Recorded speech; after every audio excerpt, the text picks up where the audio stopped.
গতিকে তেওঁলোকে ফুটা কলাহত কংগ্ৰেছে যিমানে পানী নিদিয়ক কিয়, সেই পানী লাগিলে গৌৰৱ গগৈয়ে হওক, সেই পানী লাগিলে ৰাহুল গান্ধী, প্ৰিয়ংকা গান্ধীয়ে হওক, হিমন্ত বিশ্ব শৰ্মা অসমৰ ৰাইজৰ হিয়াৰ আমঠু। এইজন ব্যক্তিয়ে 24 ঘণ্টাই কাম কৰি আজি অসমৰ খিলঞ্জীয়া ৰাইজৰ কাৰণে, অসমৰ জাতি মাটি ভেটি ৰক্ষাৰ কাৰণে আজি কাম কৰি গৈছে। চাওক, ৰছিদ আলমহঁত ডেফিনেটলি এইবোৰ এটা তেওঁলোকে অভদ্ৰ কথা কয়, প্ৰথম কথা। গতিকে একে ৰছিদ আলম আৰু হিমন্ত বিশ্ব শৰ্মাৰ মাজত বহুত পাৰ্থক্য আছে। একে ৰছিদ আলমৰ দৰে সন্দেহজনক ব্যক্তিক ৰক্ষণাবেক্ষণ দিয়া ব্যক্তিৰ মুখত ডক্টৰ হিমন্ত বিশ্ব শৰ্মাৰ নাম ফুটাটোৱে আচলতে সাহসেই কৰিব নালাগে। সংবিধানক তেওঁলোকে মুখেৰে কয়, আম্বেদকাৰক তেওঁলোকে মুখেৰে সন্মান কৰে, কিন্তু আম্বেদকাৰক আচলতে আটাইতকৈ অপমান কৰা পাৰ্টিটোৱে আছিল কংগ্ৰেছ। চাওক, আমি জানো যে 1972 চনৰ 25 জুনৰ দিনাখন যি ইমাৰ্জেঞ্চি ঘোষণা কৰিছিল, সম্পূৰ্ণ অগণতান্ত্ৰিক আৰু স্বেচ্ছাচাৰী এটা শাসন ব্যৱস্থা, সংবিধানক ভৰিৰে মোহাৰি সেই সময় ইন্দিৰা গান্ধী চৰকাৰে, কংগ্ৰেছ চৰকাৰে।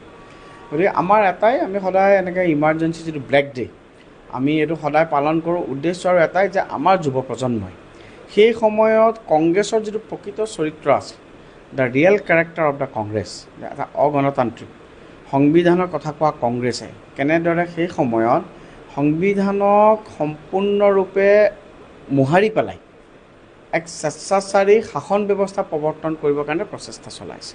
প্ৰথম কথা সেইটো।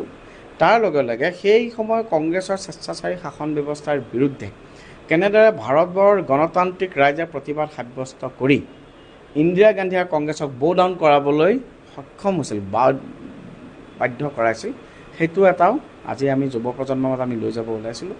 আজি ভাৰতীয় জনতা যুৱ মৰ্চা, মহিলা মৰ্চাৰ উদ্যোগত আমি এখন মক পাৰ্লিয়ামেণ্ট আজিৰ যুৱ প্ৰজন্মক এই গোটেইখিনি বিষয়ত এৱাৰ কৰিবৰ কাৰণে, ইয়াত এগেইনষ্ট দ্য মোশ্যন কোৱা ষ্টুডেণ্টো আছে। গতিকে মই ভাবোঁ যে অসমৰ ইতিহাসত এইটো যুৱ মৰ্চা, মহিলা মৰ্চা খুব এটা প্ৰশংসনীয় পদক্ষেপ।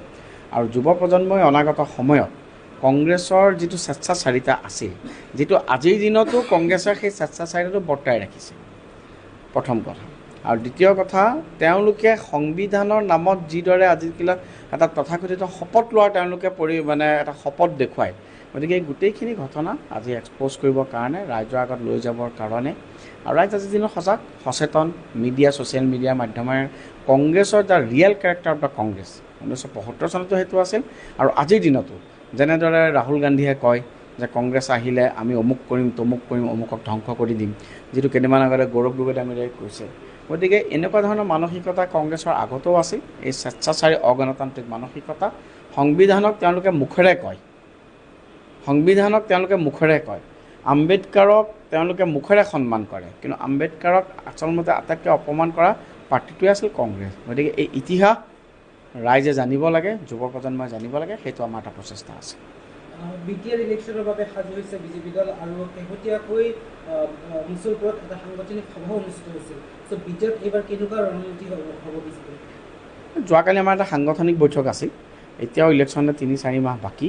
গতিকে আমাৰ কি ৰণকৌশল হ'ব, কি হ'ব, ইতিমধ্যে মুখ্যমন্ত্ৰী মহোদয় আৰু দিলীপ শইকীয়া ডাঙৰীয়াই ইতিমধ্যে সংবাদ মাধ্যমৰ আগত কৈছে, they are authorise to say it. গতিকে ইতিমধ্যে তেওঁলোকে সেই বিষয়ত মন্তব্য দিছে।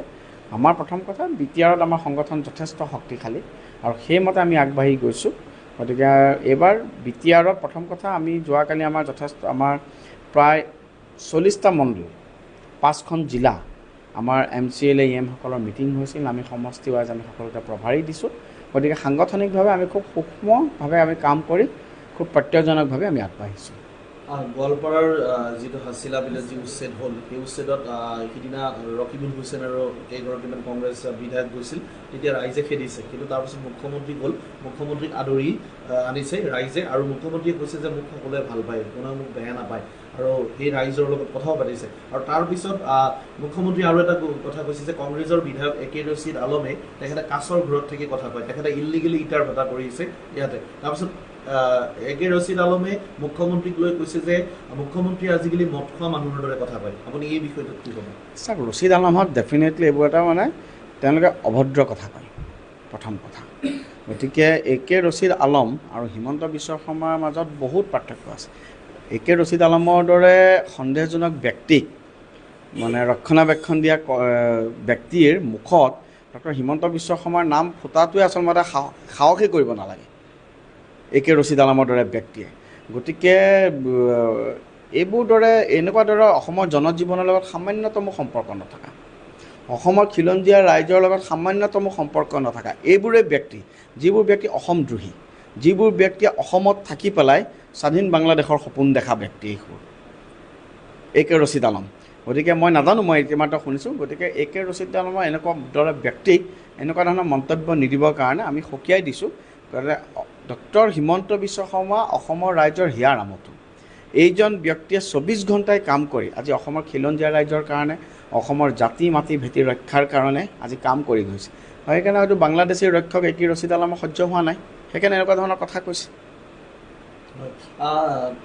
গৌৰৱ গগৈ সভাপতি হোৱাৰ পাছতে কংগ্ৰেছ কৰ্মীসকল উৎফুল্লিত হোৱা আমি দেখিবলৈ পাইছোঁ। আৰু তাৰপাছত এনেকুৱা ধৰণৰ কিছুমান কৰ্মী এনেকুৱা ধৰণৰ কৰিছে যে 2026ত কংগ্ৰেছৰ চৰকাৰ হ'ব আৰু গৌৰৱ গগৈ মুখ্যমন্ত্ৰী হ'ব। আপুনি এইটো বিষয়ত কি ক'ব? চাওক, তেনেকুৱাতো ভূপেন বৰা গ'ল, তেনেকুৱা ৰিপুণ বৰা গ'ল, তেনেকুৱা ৰাহুল গান্ধীয়েতো আজিলৈকে হাৰাৰ ৰেকৰ্ডেই কৰিছে।